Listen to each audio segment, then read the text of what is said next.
বুধবার আসানসোলে দামোদর নদের ওপর থাকা পিএইচই দফতরের পাম্প হাউসের সেতুর একাংশ ভেঙে পড়ে। আটকে পড়েন এক কর্মী। তড়িঘড়ি তাকে উদ্ধার করা হয়। খবর পেয়ে ঘটনাস্থলে পৌঁছে পিএইচই দফতরের আধিকারিক ও কর্মীরা। আসানসোল জামুরিয়া সহ আশপাশের এলাকায় জলের সংকটের আশঙ্কা। ঘটনাস্থল পরিদর্শনে যান আসানসোল দক্ষিণের বিধায়ক অগ্নিমিত্রা পল। এটা ম্যানমেড ডিজাস্টার দাবি বিধায়কের। প্রশাসনিক গাফিলতির অভিযোগ স্থানীয়দের। এটা তো কমপ্লিটলি ম্যানমেড ডিজাস্টার। আজকে এই ব্রিজের কোনো রক্ষণাবেক্ষণ হয়, কোনো মেনটেনেন্স হয়? একটার মধ্যে ঢোকানো বালি যদি চুরি হয় তো সে তো আলগা হয়ে যাবে। আমার তো লাগছে যে আরো কিছু ব্রিজ আবার ভেঙে না যায়, যা অবস্থা রয়েছে। তাহলে কি দেখছেন প্রশাসনের ভূমিকা?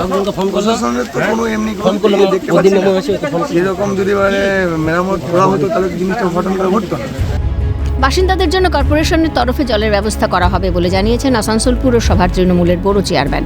পাশাপাশি ডিভিসি অতিরিক্ত জল ছাড়ার কারণেও এই ঘটনা ঘটতে পারে বলে জানিয়েছেন তিনি।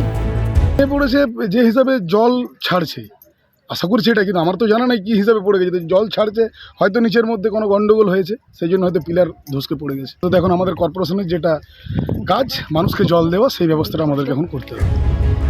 অবৈধ বালি খাদান যদি পিলারের খুব কাছাকাছি হয় তাহলে সেখানে সেতুর পিলার বসে গেলে এই দুর্ঘটনা ঘটতে পারে, জানিয়েছেন স্ট্রাকচারাল ইঞ্জিনিয়ার।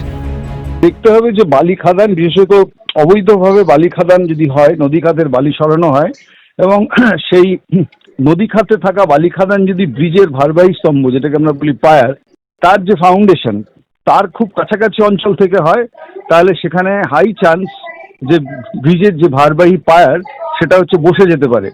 ফলে এই পায়ার কোনো একটা দিকে যদি বসে যায় অন্য দিকের তুলনায় বেশি, তাহলে ওপরে ব্রিজের যে গার্ডার, সেই ব্রিজের গার্ডারটা ভেঙে পড়তে পারে। রক্ষণাবেক্ষণের অভাবেই ভেঙে পড়েছে সেতু, দাবি স্থানীয় বিজেপি নেতার। প্রশাসনের মদতে অবৈধ বালি উত্তোলন চলছে বলে অভিযোগ। অবৈধ বাড়ি খনন আপনারা দেখতে পাচ্ছেন না, পুরো একদম চতুর্দিকে প্রশাসন একদম চোখ বন্ধ করে আছে, বালি বন্ধ হয়ে গেছে, তারপরেও কি করে চলে? মানে মদতে এইসব জিনিস চলছে, এই জিনিস ইমিডিয়েট বন্ধ হওয়া উচিত। এদিকে অবৈধ বালি উত্তোলন নিয়ে পুলিশকে বারবার জানানো হলেও কর্ণপাত করেনি। এবার হাইকোর্টের দ্বারস্থ হওয়ার হুঁশিয়ারি সিপিএম নেতার। বালি সরে গেলে জলের স্রোত বাড়লে ভেঙে পড়াটাই স্বাভাবিক, আর সেটাই ঘটেছে। এবারে হাইকোর্টে যাওয়া ছাড়া কোনো উপায় নেই। আমি তো নিতে হবে, কর্পোরেশনকে নিতে হবে, পিএইচইকে নিতে হবে, গোটা সরকারকে নিতে হবে, পুলিশ কমিশনারকে বলতে হবে যে বালি চুরির দায়িত্ব তো নিতে হবে পুলিশ কমিশনারকে। প্রসঙ্গত 1993 সালে তৎকালীন মুখ্যমন্ত্রী জ্যোতি বসু এই সেতু উদ্বোধন করেছিলেন।